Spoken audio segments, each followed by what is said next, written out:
आज आम बिना पियाज रसुण संक्रांति स्पेशल प्रस्तुत करवा परिबा दिया साग मिक्स जीरा आलू भजा बोईतालु बुट डाली मिक्स।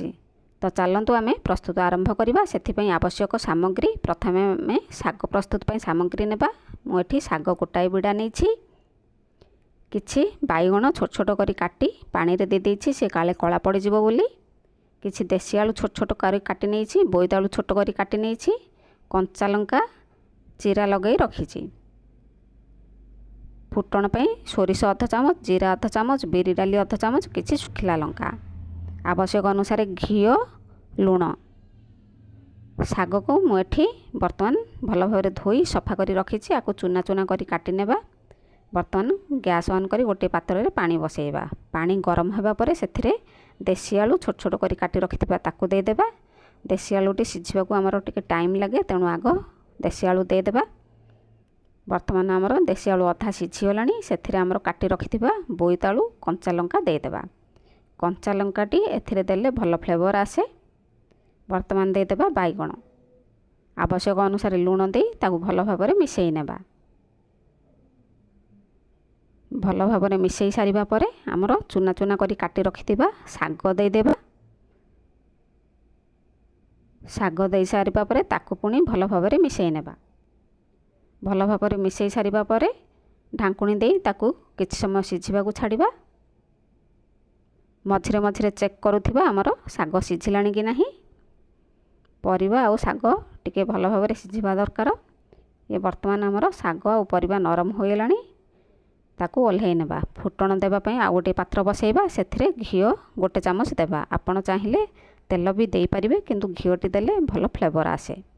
घी गरम होगा पर आमर फुटण दे देबा। जीरा सोरिष बिरडाली सुखिला लंका ताकू टिके भाजी नेबा। बर्तमान आमर भाजी होइलानी फुटण सिझेई रखिथिबा परिबा आउ सागरे सही फुटण देई भल भाव घांटी मिसई नेबा। बर्तमान आमर परिबा दिया साग मिक्स प्रस्तुत हो गला। बर्तमान चलतु जीरा कदली भजा प्रस्तुत आरंभ करवा। तो से आवश्यक उपकरण कंचा कदली चोपा चांची चका चका करी काटी रखिबा। गोटे चामच जीरा दरकार किछि सुखिला लंका तेजपत्र गोटे दरकार।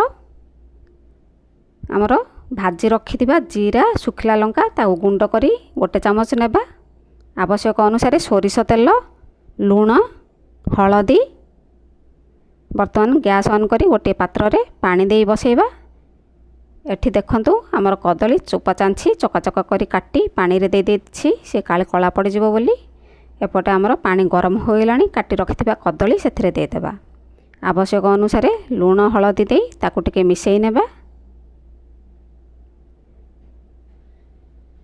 ढांकुणी दे ताकू किछि समय सिझिबा को छाड़िबा।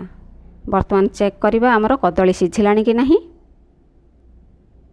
बर्तमान कदली आमर सिझीगलानी ताकू ओल्हेई नेबा। बर्तमान आमे सही पानी रू छाणी कदली बाहर कर नेबा। बर्तमान कदली बाहर करा होइला गैस ऑन करी कड़ाई बसैबा। सेथिरे गोटे चामच सोरिष तेल देबा। आपण चाहिले जे कोनोसी तेल देई परिबे किंतु सोरिष तेलटी देले भल टेस्ट आउ फ्लेवर आसे। तेल गरम होगा पर सेथिरे तेजपत्र जीरा सुखिला लंका दे भाजी नेबा। बर्तमान आमर सिझे रखिथिबा कदली दे देबा। आमर सिझारे लुण हलदी पड़थिला। बर्तमान आवश्यक अनुसार लुण हलदी देबा। आमर भजा जीरा सुखिला लंका गुंड सेथिरे दे भल भाव में मिसई घांटी नेबा। आमर एथिरे आउ कोनोसी मसला दिया होनी केवल जीरा रो फ्लेवर एथिरे आसे। तेणु ये जीरा कदली भजा आकु टिके लाल होबा पर्यंत भाजी नेबा। बर्तमान देखंतु आमर टिके लाल होई भाजी होइगलानी। प्रस्तुत होइगला आमर जीरा कदली भजा। बर्तमान चलतु बोईतालु बुट डाली मिक्स प्रस्तुत करवा। तो से आवश्यक उपकरण बुट डाली मुझे घंटाए आगु भिजई नहीं। ये देखंतु ये भल भाव में भिजी जाइए। आमर देसी आलू एठी खंड खंड करी काटी नहीं। बोईतालु भी खंड खंड करी काटी नहीं। टमाटो गोटे बड़ साइज करी काटी नहीं। किछि कटा धनिया पत्र पंच फुटण सुखिला लंका अदा कंचा लंका छेचा गोटे चामच। आवश्यक अनुसार तेल लुण हलदी ବର୍ତ୍ତମାନ ଗ୍ୟାସ୍ ଅନ୍ କରି ଗୋଟିଏ ପାତ୍ର ବସାଇବା। ସେଥିରେ 1 ଚାମଚ ତେଲ ଦେବା। ତେଲ ଗରମ ହେବା ପରେ ସେଥିରେ 5 ଫୁଟଣ ଶୁଖିଲା ଲଙ୍କା ଦେବା। ଫୁଟଣ ଫୁଟିଯିବା ପରେ ଆମର ବୁଟ ଡାଲି ପାଣିରୁ ଛାଣି ସେଥିରେ ଦେଇ 2 ମିନିଟ୍ ଭାଜି ନେବା।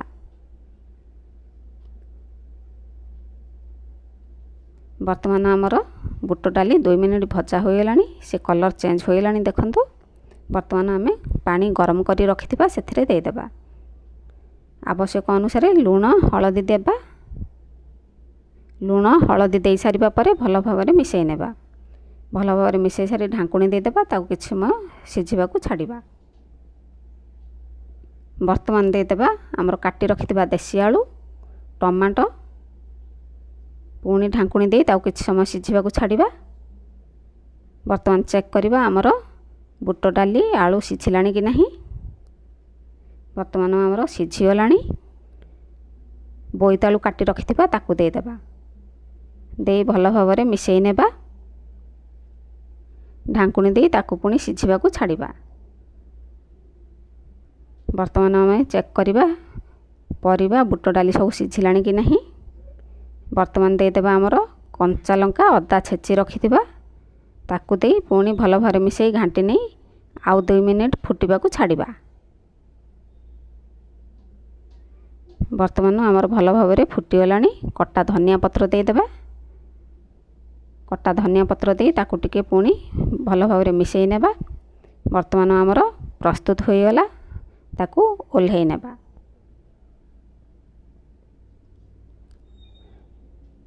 ବର୍ତ୍ତମାନ ଯିବା ଆମର ଗରମ ଗରମ ସର୍ଭ କରିବା। ମୁଁ ଭାତ ଆଗରୁ ପ୍ରସ୍ତୁତ କରି ନେଇଥିଲି। ଇଏ ହେଲା ଆମର ପରିବା ଶାଗ ମିକ୍ସ। ସର୍ଭ କରିବା ପୂର୍ବରୁ ଭଲ ଭାବରେ ଟିକେ ମିଶାଇ ଘାଣ୍ଟି ନେବା। ଇଏ ହେଲା ଆମର ଜିରା କଦଳୀ ଭଜା।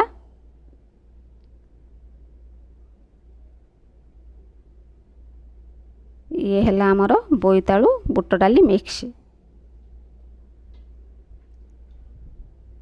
ଇଏ ହେଲା ଆମର ସାଲାଡ଼। ସାଲାଡ଼ ବିନା ତ ଖାଇବା ଅଧୁରା, ତେଣୁ ସାଲାଡ଼ ଟିକେ ନିହାତି ଦରକାର। କାକୁଡ଼ି ଗାଜର ଟମାଟୋ। ଇଏ ହେଲା ଆମର କଞ୍ଚା ଲଙ୍କା ଲେମ୍ବୁ। ତା ଉପରେ ଟିକେ ବ୍ଲାକ୍ ସଲ୍ଟ ଛିଞ୍ଚି ନେବା। ଆମର କଟା ଧନିଆ ପତ୍ରରେ କିଛି ଗାର୍ନିସିଂ କରିନେବା। ବର୍ତ୍ତମାନ ଆମର ପ୍ରସ୍ତୁତ ହୋଇଗଲା। ବହୁତ କମ୍ ତେଲ ମସଲାରେ ସିମ୍ପଲ୍ ଆଣ୍ଡ ଟେଷ୍ଟି ବିନା ପିଆଜ ରସୁଣର ସଂକ୍ରାନ୍ତି ସ୍ପେଶାଲ୍। ଏମିତି ପ୍ରସ୍ତୁତ କରନ୍ତୁ। କେମିତି ଲାଗିଲା କମେଣ୍ଟ ମାଧ୍ୟମରେ ଜଣାନ୍ତୁ। ଲାଇକ୍ କରନ୍ତୁ, ସେୟାର କରନ୍ତୁ। ସବସ୍କ୍ରାଇବ୍ ଯଦି କରିନାହାନ୍ତି ମୋ ଚ୍ୟାନେଲ୍ ତାହେଲେ ସବସ୍କ୍ରାଇବ୍ କରିନିଅନ୍ତୁ। ଧନ୍ୟବାଦ।